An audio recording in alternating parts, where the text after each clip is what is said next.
नमस्कार। हिमाचल बुलेटिन में आपका स्वागत है। पेश है आज के समाचार।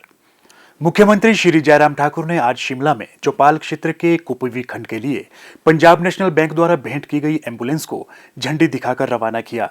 ये एम्बुलेंस बैंक द्वारा निगमित सामाजिक दायित्व के तहत इस दूरदराज के क्षेत्र के निवासियों के कल्याण के लिए मुख्य चिकित्सा अधिकारी शिमला के माध्यम से भेंट की गई।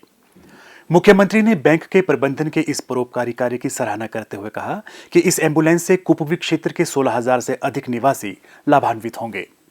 मुख्यमंत्री श्री जयराम ठाकुर ने आज शिमला में आयोजित भारतीय मजदूर संघ की बैठक की अध्यक्षता करते हुए कहा कि प्रदेश सरकार कामगारों और श्रमिक वर्ग के कल्याण के लिए कृत संकल्प है। उन्होंने कहा कि सरकारी विभागों, बोर्डों और निगमों में करुणामूलक आधार पर रोजगार के मामलों की समीक्षा के लिए मुख्य सचिव की अध्यक्षता में एक समिति का गठन किया गया है। उन्होंने संबंधित विभागों को पंचायत वेटनरी सहायकों के नियमितीकरण के मामलों पर उदारतापूर्वक विचार करने के भी निर्देश दिए। श्री जयराम ठाकुर ने कहा कि राज्य सरकार ने अपने 4 वर्षों के कार्यकाल में दिहाड़ीदारों की न्यूनतम दिहाड़ी 210 रुपए से बढ़ाकर 300 रुपए प्रतिदिन की है, जिससे उन्हें मासिक 2,700 रुपए का लाभ प्राप्त हुआ है। उन्होंने कहा कि प्रदेश सरकार ने औद्योगिक इकाइयों में कार्य करने वाले श्रमिकों को पर्याप्त और समुचित दिहाड़ी सुनिश्चित की है। सभी दिहाड़ीदारों को साप्ताहिक अवकाश भी प्रदान किया जा रहा है। श्री जयराम ठाकुर ने कहा कि गत 4 वर्षों में प्रदेश सरकार ने आशा कार्यकर्ताओं की राशि में 1,750 रुपए की बढ़ोतरी की है। उन्होंने कहा कि बीते 4 वर्षों में राज्य सरकार ने आंगनबाड़ी कार्यकर्ताओं के मानदेय में भी 2,850 रुपए प्रतिमाह की बढ़ोतरी की है और आज उन्हें 7,300 रुपए प्रतिमाह प्राप्त हो रहे हैं। उन्होंने आश्वस्त किया कि अंशकालिक राजस्व कार्यकर्ताओं और स्नातक जल कार्यकर्ता लिपिक से संबंधित मामलों पर भी सहानुभूतिपूर्वक विचार किया जाएगा। उन्होंने कहा कि हिमाचल प्रदेश पर्यटन विकास निगम, हिमाचल पथ परिवहन निगम और हिमाचल प्रदेश राज्य विद्युत बोर्ड सीमित के श्रमिकों और कर्मचारियों की मांगों पर भी सहानुभूतिपूर्वक विचार किया जाएगा। मुख्यमंत्री ने कहा कि बोर्डों और निगमों की सर्विस कमेटी की बैठकें नियमित आधार पर आयोजित की जानी चाहिए ताकि कर्मचारियों से संबंधित मामलों का निस्तारण किया जा सके। उन्होंने कहा कि राज्य में सीमेंट संयंत्र प्रबंधकों द्वारा श्रमिकों के शोषण पर रोक लगाने के लिए कड़े कदम उठाए जा रहे हैं।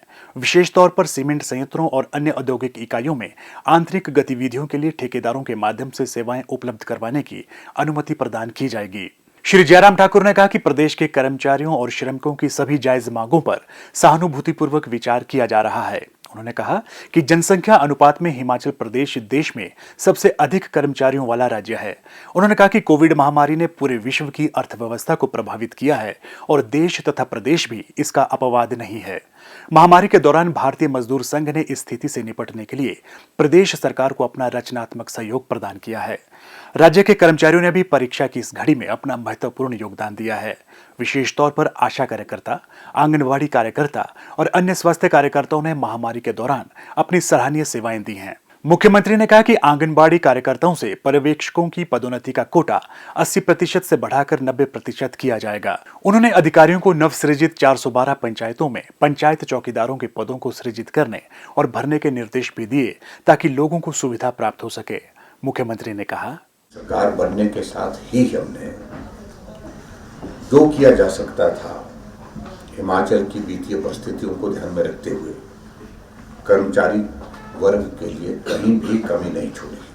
और ये भी सत्य है कि हर बजट में कर्मचारी वर्ग के लिए कुछ जगह अधिकार के रूप में और कुछ जगह उनके कार्य को देखते हुए, उनकी जटिलताओं, उनकी परेशानियों को देखते हुए, उनके जो प्रमोशन के इश्यूज थे, उनके सैलरी में डिस्पैरिटीज थी, उन सारी चीज़ों को ठीक करने के लिए समय समय पर हम बजट में भी सहयोग देते रहे और उसके अतिरिक्त अन्य जो भी हमारी बैठकें होती थी, जब भी हमारा कोई इस प्रकार का प्रस्ताव कर्मचारियों की ओर से आता था तो कैबिनेट में उस बारे में निर्णय लेते रहे।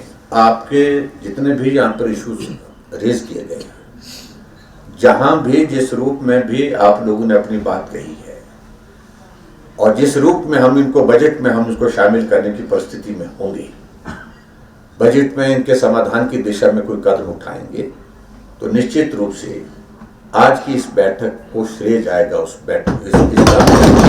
बजट हमारा 4 तारीख को है।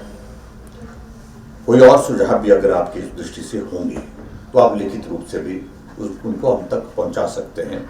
अभी 15 तारीख तक कोई सुझाव अगर जिनका कोई असर रहता है तो किसी वर्ग से संबंधित और जो करने के योग्य होगा तो उसको भी आप लिखित रूप से दे सकते हैं। मुख्यमंत्री श्री जयराम ठाकुर ने आज शिमला में अखिल भारतीय राष्ट्रीय शिक्षक महासंघ का कैलेंडर 2022 जारी किया। अखिल भारतीय राष्ट्रीय शिक्षक महासंघ द्वारा प्रकाशित इस विशेष कैलेंडर में स्वामी विवेकानंद, पंडित मदन मोहन मालवीय, महर्षि दयानंद सरस्वती, महात्मा गांधी, भगिनी निवेदिता, विनोबा भावे, रविंद्रनाथ ठाकुर, महर्षि अरविंद, सुभाष चंद्र बोस सहित लोकमान्य बाल गंगाधर तिलक के सुविचारित वक्तव्य एवं विचार संकलित हैं।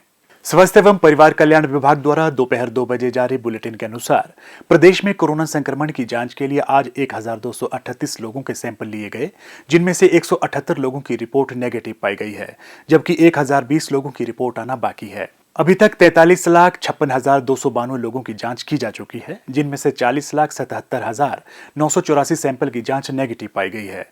प्रदेश में कुल 2,77,288 लोगों में कोरोना वायरस के संक्रमण की पुष्टि हुई है, जिनमें से 2,69,036 लोग इस बीमारी से ठीक हो चुके हैं और 4,195 व्यक्ति उपचाराधीन हैं।